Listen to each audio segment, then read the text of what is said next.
अस्सलाम वालेकुम वरहमतुल्लाहि वबरकातुहू। व्यूवर्स, वकीलनामा की आज की वीडियो का टॉपिक है एग्रीमेंट टू सेल और सेल एग्रीमेंट में क्या फ़र्क है। एग्रीमेंट टू सेल जिसको हम उर्दू में सटा बयानामा कहते हैं और सेल एग्रीमेंट जिसको उर्दू में हम बयानामा कहते हैं, इन दो में कानूनन क्या फ़र्क है। आज की इस वीडियो में हम आपको इस दो टॉपिक के बारे में बताएंगे और इन दोनों में कानूनी फ़र्क को आपके सामने लेके आएंगे। तो चलें आज की वीडियो स्टार्ट करते हैं। शुरू करते हैं एग्रीमेंट टू सेल से। अब एग्रीमेंट टू सेल क्या है?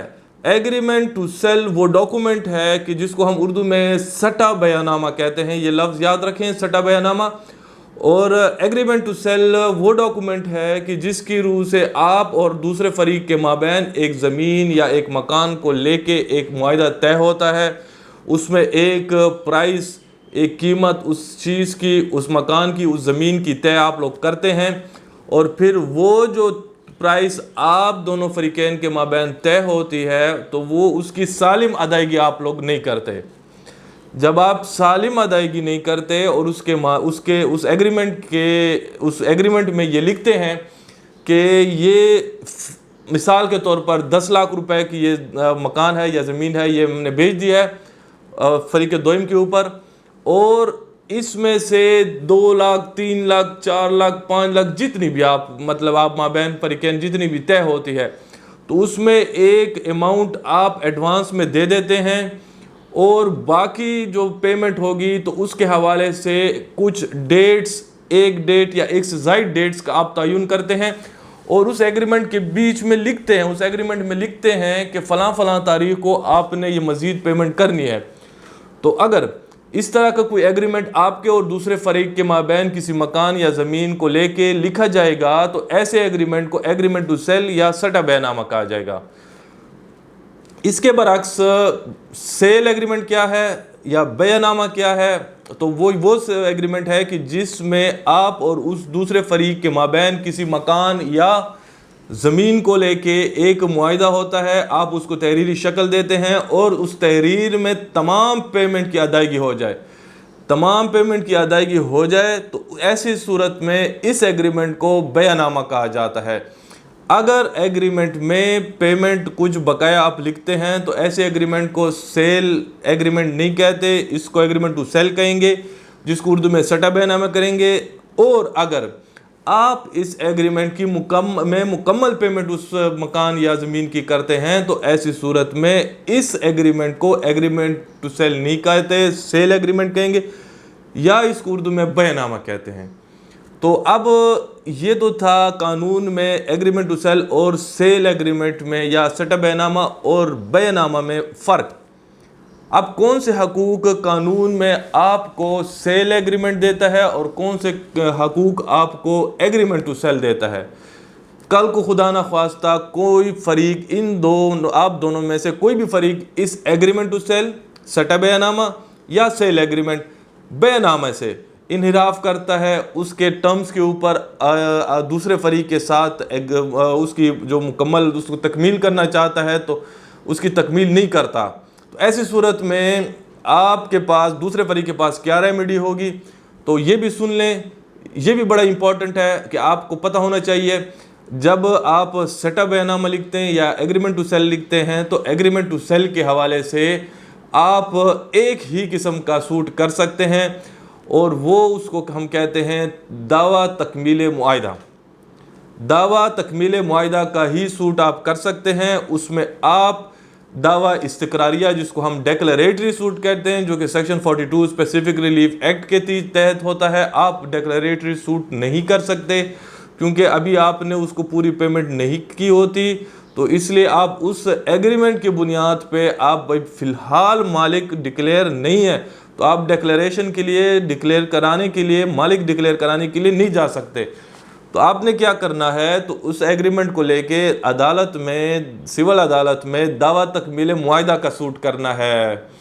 तो दावा तकमील का मुआहदा कभी कर सकते हैं, हाँ, अगर बसूरत मुतबादिल आप उसमें जो पेमेंट आपने की होगी उसको बैंक इंटरेस्ट के, अब उसको साल 2-3 साल हो गए हैं बिलफ़र्ज़, आप अब वो जो शख्स है जिसके साथ आपकी एग्रीमेंट हुई है वो आपको उस चीज़ की पेमेंट जो है वो आपसे नहीं ले रहा और आपको वो ज़मीन या मकान अब नहीं हैंड ओवर कर रहा, तो ऐसी सूरत में या हैंड ओवर उसका पोजेशन हुआ है और उसका की रजिस्ट्री और या म्यूटेशन इंतकाल आपको करके नहीं दे रहा, तो ऐसी सूरत में याद रखें कि फिर आप उस शख्स के ख़िलाफ़ जो पेमेंट आपने की होगी उसकी रिकवरी का सूट कर सकते हैं।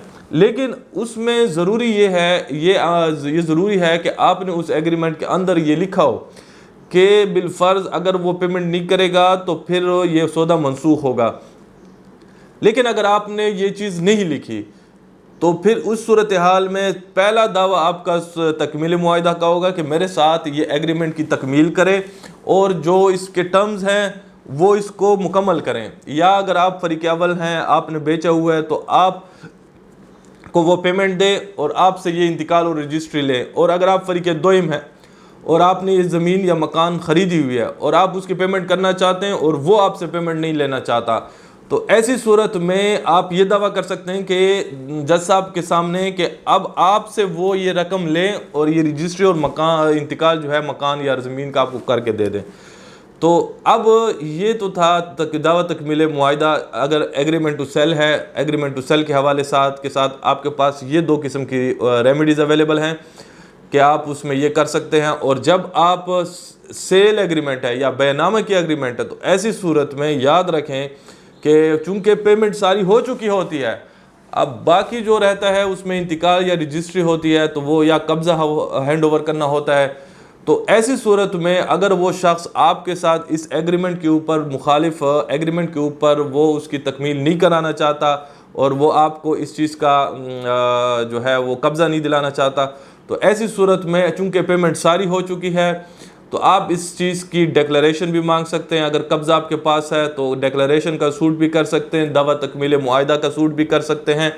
तो ये थी आपका बैनामा के हवाले से। बैनामा एक स्ट्रॉन्ग एग्रीमेंट है, एग्रीमेंट टू सेल के मुकाबले में एक ज़्यादा कानूनी पावर रखता है। उसकी वजह ये होती है कि इसमें आपने मुखालिफ फरीक को तमाम पेमेंट कर दी होती है और जो सटा बैनामा होगा उसमें फ़िलहाल पेमेंट रहती है। तो इसलिए जब आप पूरी पेमेंट करके एक एग्रीमेंट लिखेंगे तो उसकी कानूनी हैसियत ज़्यादा मुस्तहकम होगी, ज़्यादा मजबूत होगी बनिस्बत उस डॉक्यूमेंट के कि जिसमें कुछ पेमेंट बाकी होगी। तो ये थी आज की वीडियो, जिससे उम्मीद है आपको ये कन्फ्यूजन दूर हो गई होगी कि एग्रीमेंट टू सेल या सटा बैनामा और सेल एग्रीमेंट या बैनामा में क्या फ़र्क है। अमूमन लोग सटा बैनामा और सेल एग्रीमेंट में फ़र्क को नहीं समझते और अक्सर कंफ्यूज होते हैं। जब अरजनवीज़ के पास जाते हैं तो उन्हें समझ नहीं आ रही होती कि वो किस किस्म का डॉक्यूमेंट लिखे। तो उम्मीद है इस वीडियो से आपकी ये कन्फ्यूजन दूर हो गई होगी। अगर आपको आज की वीडियो पसंद आई है तो नीचे दिए गए रेड बटन को प्रेस कीजिएगा, सब्सक्राइब करें और साथ में बेल आइकन को ज़रूर प्रेस करें और अपने दोस्तों के साथ शेयर कीजिए। अगली वीडियो में हम आपको बताएंगे कि पावर ऑफ अटॉर्नीज़ की कितनी काइंड्स हैं और उनमें क्या फ़र्क है। आज के लिए इतना ही। आज के लिए इजाज़त चाहते हैं। अल्लाह हाफिज़। पाकिस्तान जिंदाबाद।